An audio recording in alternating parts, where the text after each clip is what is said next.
When you think of the most dangerous American warship of World War II, what comes to mind? A mighty battleship like the USS Missouri, where the final surrender was signed, or a legendary aircraft carrier like the Enterprise, the famed Big E. While those are incredible vessels, the title of the most dangerous pound for pound might just belong to a ship you've never heard of, the humble, unassuming Fletcher-class destroyer. And among them, one stood out as a true giant killer, the USS Johnston. This isn't a story about overwhelming firepower, but about unbelievable courage and tactical genius. The Fletcher-class destroyers were the workhorses of the U.S. Navy. They weren't the biggest or the most heavily armed, but they were fast, agile, and packed a serious punch with their 5-inch guns and, most importantly, their 10 torpedo tubes.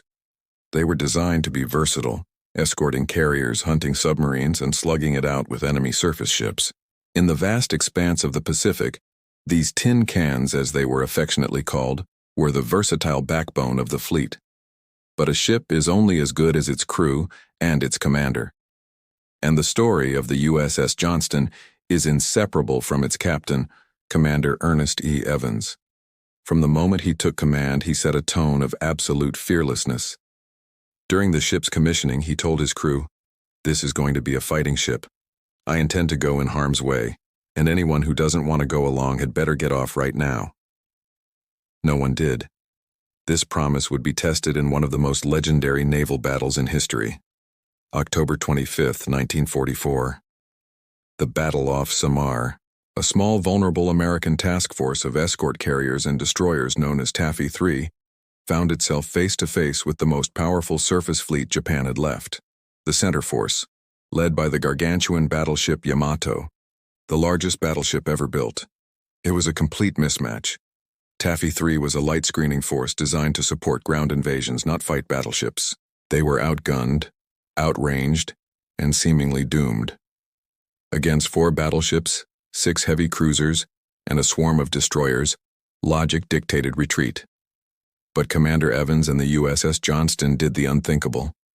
Without waiting for orders, Evans ordered his ship to charge. He yelled over the intercom, "All hands, commence firing on that cruiser. Draw her fire on us and away from the carriers." The Johnston laid a smoke screen to hide the baby flat tops, and then raced directly towards the enemy fleet, its 5-inch guns blazing. The Johnston was like a bantamweight boxer taking on a line of super heavyweights. It dodged, weaved, and fired everything it had. Its guns, though small, scored direct hits on the Japanese heavy cruiser Kumano, setting it ablaze. Then it got within torpedo range, a suicidal distance, and launched a full 10 torpedo salvo. One of those torpedoes struck the Kumano, blowing its bow clean off and forcing it out of the fight. The Johnston had drawn first blood against a vastly superior foe, but this heroism came at a cost. The little destroyer became the primary target for the Japanese behemoths. Shells from battleships rained down. 3 14-inch shells and 3 6-inch shells slammed into the Johnston. The blasts were devastating. They knocked out her rear engine room, cut her speed in half, and severed all power to her aft gun turrets. Commander Evans himself was wounded, his shirt torn from his body by shrapnel. The bridge was shattered. The Johnston was crippled, but it was not out of the fight. As the battle raged, the other destroyers of Taffy 3, inspired by Johnston's charge, joined the fray, launching their own torpedo attacks and harassing the Japanese fleet.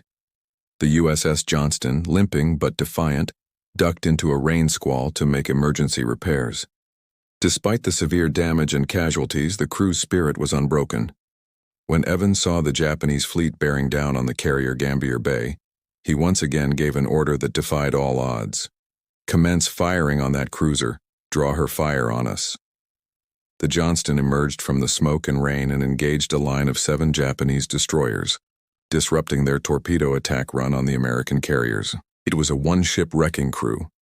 The Johnston's gunners, firing at point-blank range, landed hit after hit, turning the lead Japanese destroyer into a flaming wreck.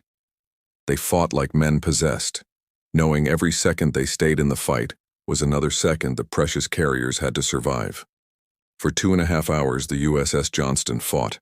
It absorbed punishment that would have sunk most ships instantly. But finally, its luck ran out. Surrounded and hammered by a dozen enemy ships, The order was given to abandon ship. Commander Evans, last seen on the fantail yelling instructions to his men in the water, went down with his ship. He would be posthumously awarded the Medal of Honor. The Johnston's sacrifice was not in vain. Its audacious suicidal charge, along with the heroic actions of the rest of Taffy 3, accomplished the impossible. They sowed so much chaos and confusion and fought with such ferocity that the Japanese commander, Admiral Kurita, believed he was facing a much larger American fleet. He lost his nerve.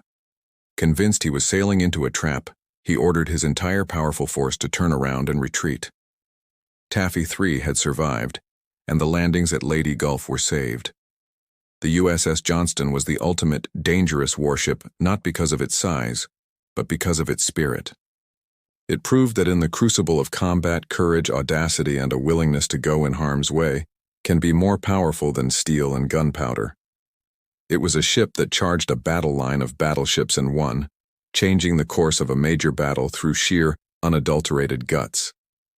So the next time you think of naval power, remember the tin can destroyers, and remember the name of the most dangerous of them all, the USS Johnston.